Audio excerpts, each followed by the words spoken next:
Hey, how y'all doing? It's early, but it is capacity conversations time.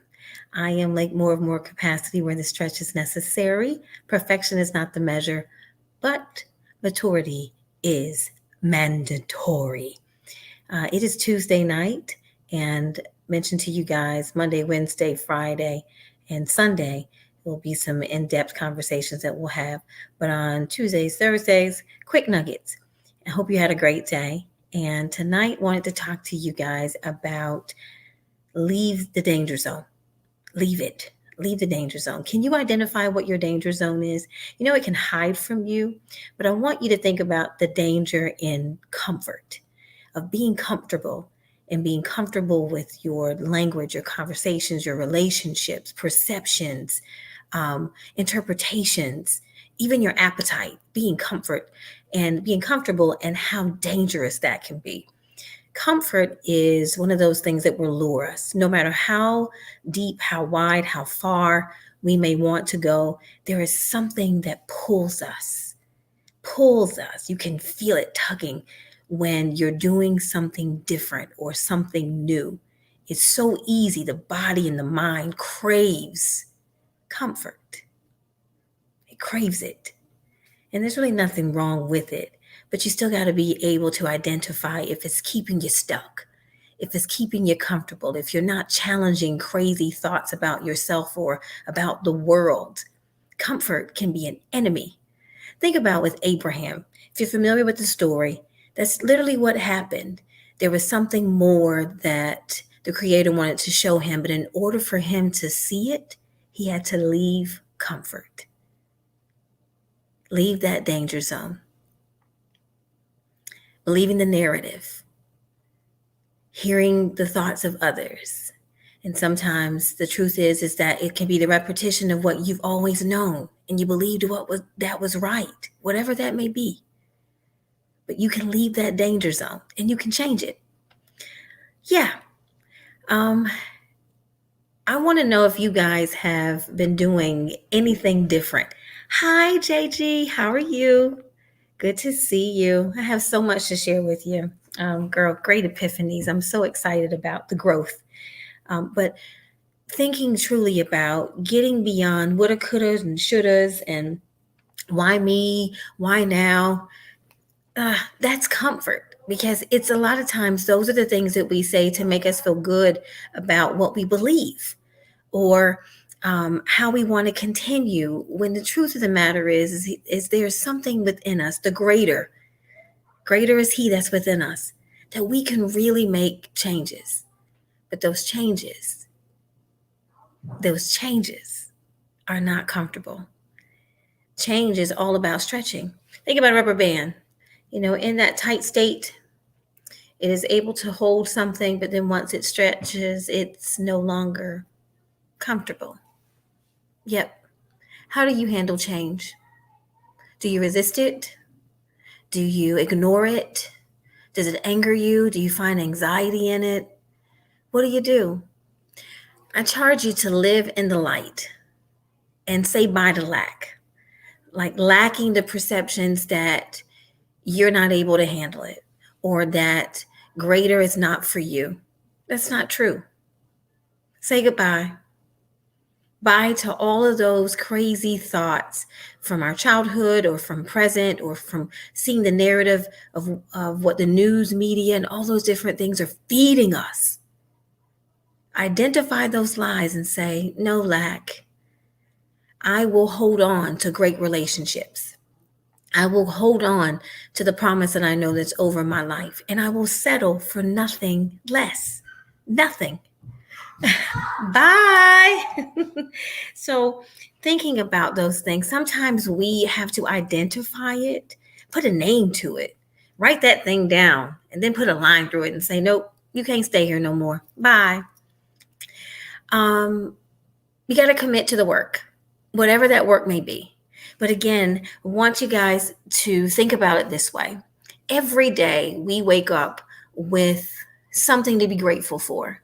You can either wake up and, oh, woe is me, or you can take a moment to reflect. So every morning I charge you guys to wake up and write down 3 things that you are grateful for that has happened within the last 24 hours. It doesn't have to be something big. It can be little things. It hasn't rained in the past 4 days. I've been able to walk with my family. I receive very warm interactions and conversations with my neighbors in the midst of all of this craziness. Those types of things. I had daily walks with my family. I woke up and all 3 of my children were in my home yesterday, and they were here and they were healthy. Gratitude. Do you know that writing stuff down and saying it literally will change your mindset? It's something about writing it down, saying it and seeing it. It does something within our body. Hi, Kim. How are you? So finding those little things of gratitude. Yep. Go ahead and get your piece of paper. You can do it now. I have mine. I told you, and it's nothing fancy. Just a little notebook like this. But just thinking, this is an exercise. Can we commit to the next 21 days of each day writing down 3 things that have happened to us in the past 24 hours that we're grateful for? It can be just something as simple as I had a great cup of coffee. It didn't have to be from Starbucks. It can be right from Folgers. But simple things to be grateful for. And that's how we begin to change the lens in which we see our world. Yeah, I am so grateful for life. And I'm so grateful that I am now accepting what I know to be true and no longer going to allow outside sources to dictate what is true. Yep, commit to it. Change is uncomfortable. It is uncomfortable, but it's necessary. That's how we mature. That's how we get better. Have a great night, you guys. I'm going to go and check out. You know what it is? Yes, Folgers. Good old Folgers. I could never get my grandmother's, it would never dissolve good. Stir it up and drink it and but yet and still the thought of that, even that memory in itself, that's something to be grateful for. Can somebody today cannot remember a thing? My God. Yeah, you guys. 21 days, that is the challenge. 21 days. Every morning or whatever time you designate, that's up to you because you know what you're able to commit to because accountability starts with me. It's Folgers in your cup. Gotta get the bottom lip up. Yeah, that's right. Whatever time you can commit to. Charlotte, you got me cutting up. Thank you so much. Whatever time you can commit to, let's do 21 days. It takes seconds. Write down 3 things that you're grateful for, and then charge somebody else to do the same. What did you say? You know it all day long. Takes 21 days. All right. So, Jamie, are you committing to the challenge? And I'm committing to the challenge. Please, let's keep each other accountable. You can text me and come on here too. Good to see you tonight. 21 days is what it takes to form a habit. Let's see. With everything else going around, let's change the reel, the REEL that goes on in our head and find things to be grateful for. That's it. Tomorrow we'll talk more about reset to be ready. We did 3 quadrants and we'll start just doubling up again on the physical part. Yeah. What else did you say? Yeah. You're in. I am is the affirmation. Yes, I am. Indeed. I am Lake Moore of more capacity where the stretch is necessary. Perfection, you guys. I cannot wait to really share with you my discovery about that word. It's not the measure, but maturity. Perfecting how I see things is really what it is. The maturity, the lens in which I see myself, my creator, and the world. That is what's mandatory. Extend some grace to somebody else because you never know what they're dealing with. Be the change. Be the change.